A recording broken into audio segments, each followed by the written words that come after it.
The Kansas plains ran flat and silent, like a sea of pale gold gone to ash. Dust swirled along the roadside, whispering across abandoned tractors and the broken backs of barns. The year had been cruel, half drought, half flood, and most folks in Haverly County had already sold out or moved south. Only the stubborn or the lost stayed. Josh Green didn't feel particularly stubborn, but he was certainly lost. When the lawyer called about the farm, his grandfather's place, 40 acres of parched wheat and rusted machinery, Josh saw it as a reprieve rather than a burden. Chicago had stripped him clean.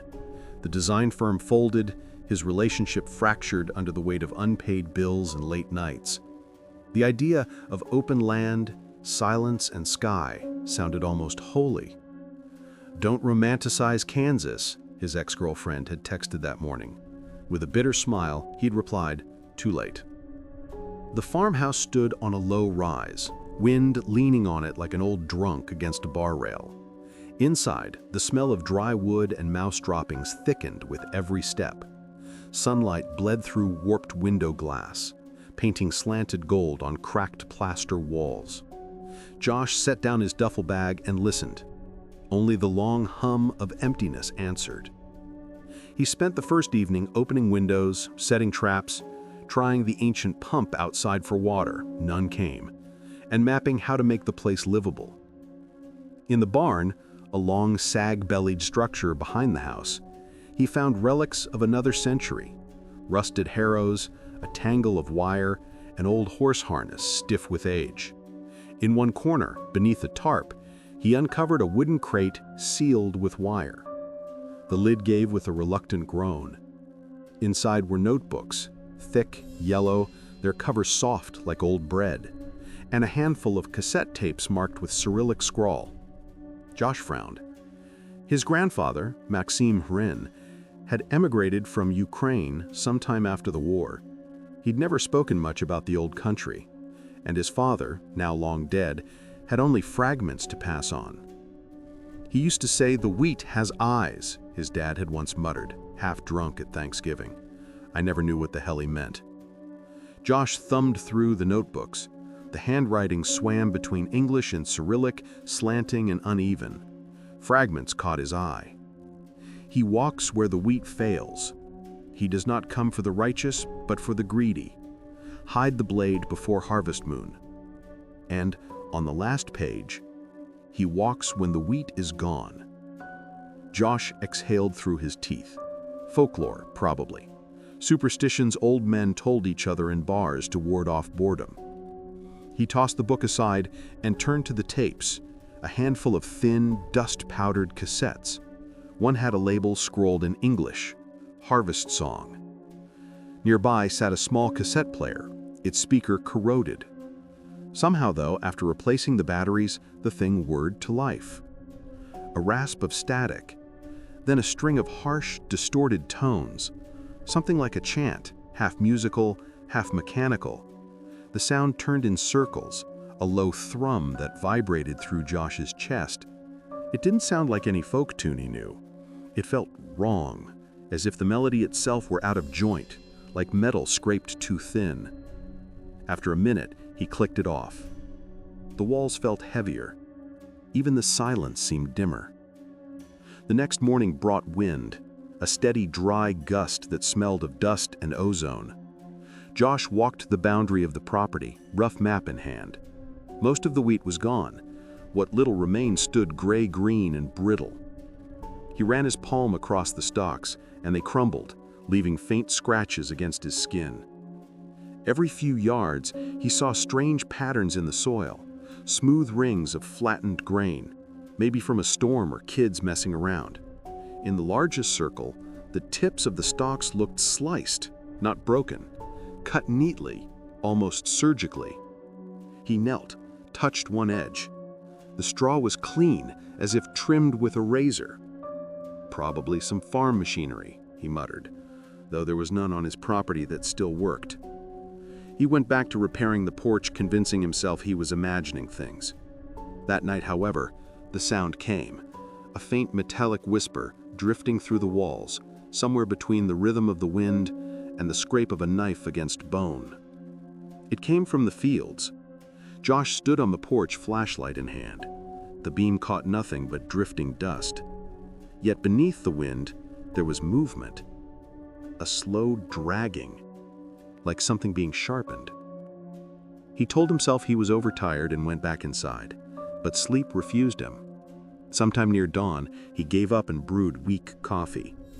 Through the kitchen window, he spotted a dark shape on the hill, a crooked silhouette rising just above the wheat line and then gone with the next gust. He blinked. Nothing there, only flattened stalks catching the first blush of sunlight. He spent the morning translating snippets from his grandfather's notebooks using a half-broken translation app on his phone. The fragments formed a story, or maybe a warning. Maxime had come from a village where fields fed everything: body, soul, religion. People treated the land as almost divine. During a great famine, the record said, a rich landowner hoarded the grain, refusing to share with starving neighbors.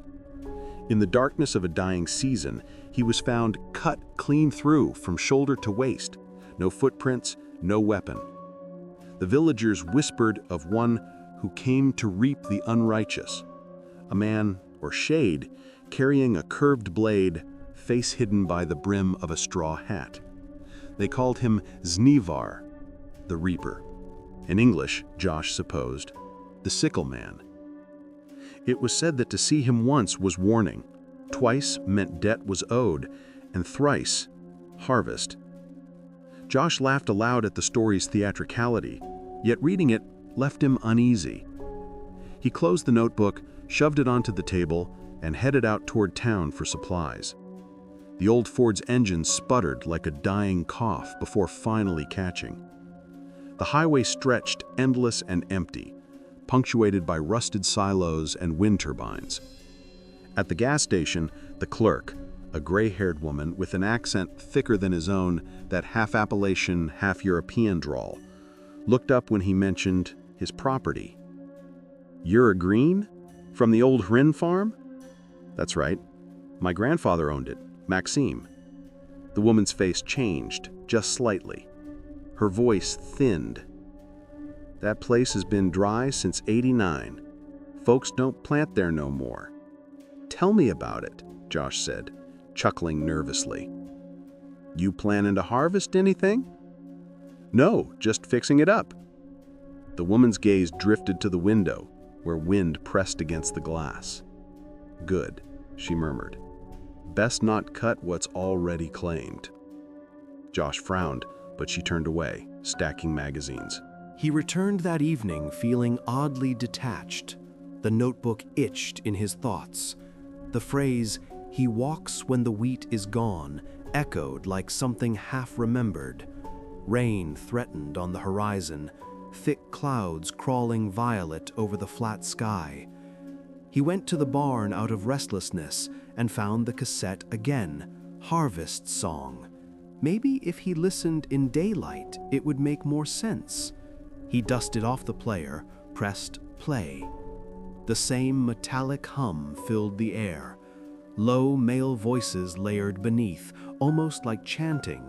A rhythm traced, a steady beat, scrape, rasp,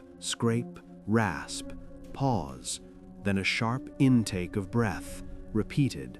Somewhere under it, faintly, a whisper in another language, Ukrainian maybe. He checked the translation app, but it caught only fragments through the distortion. The field is hollow, the blade is hungry. Static filled the rest. Then silence. Outside, thunder rolled. Josh turned to shut the barn doors and froze. Across the field, lightning flashed, and for an instant, the shape of a man flickered against the far edge of the wheat. Wide-brimmed hat, something gleaming curved at his side. Then gone. He listened. Only rain beginning somewhere far away. Josh slammed the doors shut, threw the latch, and didn't move until long after the storm had passed. The next morning, he found a dead coyote at the fence line. No blood, the body nearly bisected, clean as if sliced with surgical steel. He stared, bile rising in his throat, then stumbled back and retched dry. He called the sheriff, a big man named O'Leary, who showed up wearing mirrored sunglasses and the expression of someone used to less interesting complaints. "Coyotes ain't people," O'Leary said, prodding the carcass with a boot tip. "Looks like something mechanical. You sure you don't run a mower?" "No, nothing that works." "Probably a combine blade washed out of some field caught on a fence." "In the middle of the night?" O'Leary chuckled. "You'd be surprised what wind can do, Green." He scribbled a note and left before Josh could argue. That night, the wind returned. Not a full storm, just enough to make the fields whisper and bend. He tried playing music from his phone, drowning the sound, but found every track distorted, voices warping mid-song into static hums. Devices glitched. The cassette from the barn played by itself, a faint tune spilling into the hall, lower each minute, drawn out and scraping until he ripped the batteries out. Finally, he snapped, shouting at the empty house, "It's a song, that's all. Old superstition. You can't scare me with a song." The silence that followed carried the weight of someone listening. 3 days later, the rain stopped. The ground steamed. Josh returned to the barn, determined to burn everything, the tapes, the notebooks, the nonsense. But when he pulled the crate into the light, he noticed something new, fresh fingerprints in the dust. Wide, wet prints, as if someone or something had touched it during the night. He upended the box, gathered papers beneath dry straw, and struck a match. The flames flared, orange tongues licking upward. For a moment, the relief was pure. Then the fire stuttered, as though the air itself refused it. A gust swept through, snuffing everything. Smoke curled, but wouldn't rise. At the threshold of the barn stood a dark figure, hat low, steel curved in one hand. Josh froze. The world narrowed to the gleam of that blade.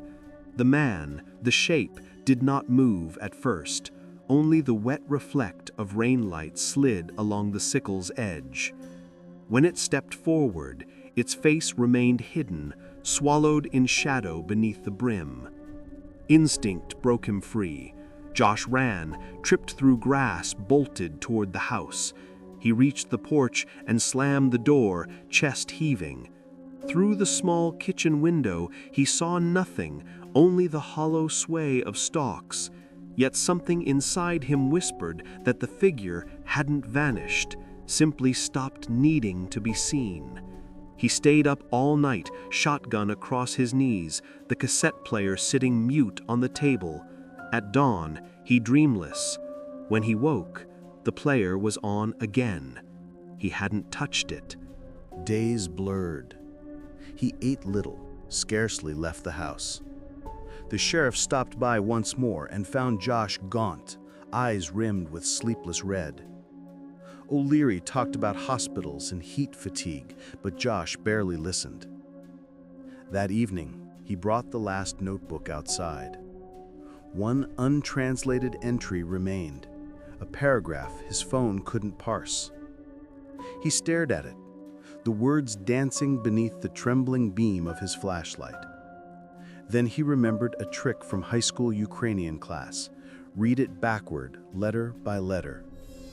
The phrase that emerged sickened him. The blade must feed the blood of its line. His fingers went cold. His grandfather hadn't been warning anyone, he'd been confessing. Josh stumbled back. Against the dark horizon, the clouds opened on a thin crescent moon, a sickle of pale light. Wind lifted across the wheat, not harsh but rhythmic, almost pulsing. Every stalk bent in the same direction, toward the house. He ran inside, slammed every lock, doused the lights. But the wind didn't fade, it thickened, becoming almost like breathing.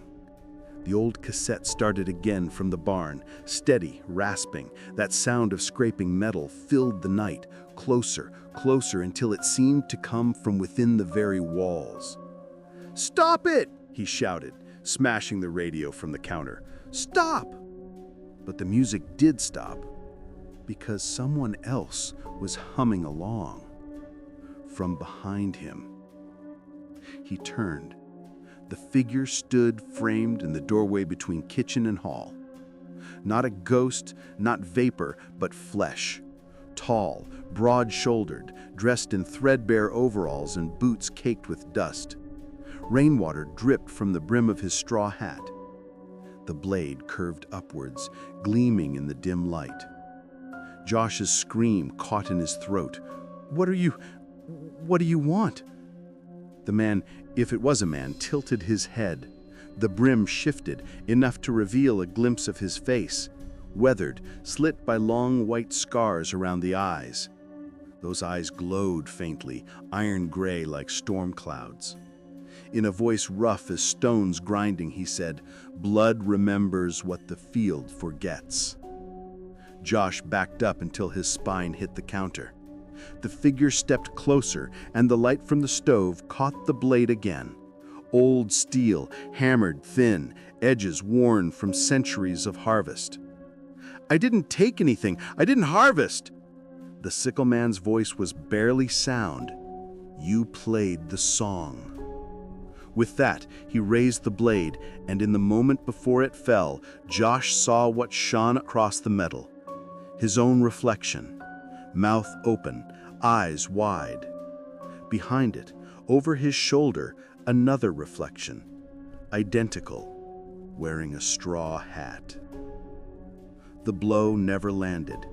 Instead, the world folded in on itself, dark, breathless. And when light returned, the house was empty. They found the place 3 weeks later. Sheriff O'Leary brought 2 deputies and a city inspector after neighbors complained about a smell. The front door hung open, squeaking. On the kitchen table sat a cassette player, batteries corroded but the tape still inside. No body, no sign of struggle. Only on the porch railing, a rusted farming sickle leaned against the wood, its blade polished bright and clean. Out by the fence line, wheat had sprouted again, fresh green blades where none should have grown after drought, thick and healthy, waving in the dry wind. "Guess he finally figured how to farm," one deputy joked uneasily. O'Leary didn't laugh. He looked toward the horizon, where the field shimmered gold even under a gray sky. Something in that shimmer moved, a subtle ripple, walking line by line through the grain, too straight to be wind. "Let's go," he said quietly. "Close it up." That night, far off across Haverly County, the wind carried a sound some swore they heard from miles, a slow, scraping rhythm like steel against stone. Others thought it was just thunder. No one ever moved on to the Huron farm again. In Chicago, an auction house listed the property months later. The real estate brochure showed bright, doctored photos, golden wheat under clean skies. A young couple viewed it online, admiring the low price. They'd always wanted a peaceful place to start over. When they visited, the town clerk handed them the deed with a wan smile. "You'll hear stories about the old fields. Don't mind folks, they just love their legends." On their first night in the farmhouse, the wind began. The husband joked that it sounded like singing. "You mean whistling," the wife said, half asleep. "No," he murmured, sitting up in bed listening to the strange metallic hum drifting in from outside. "No, not whistling, more like—" He paused, uncertain. "More like sharpening."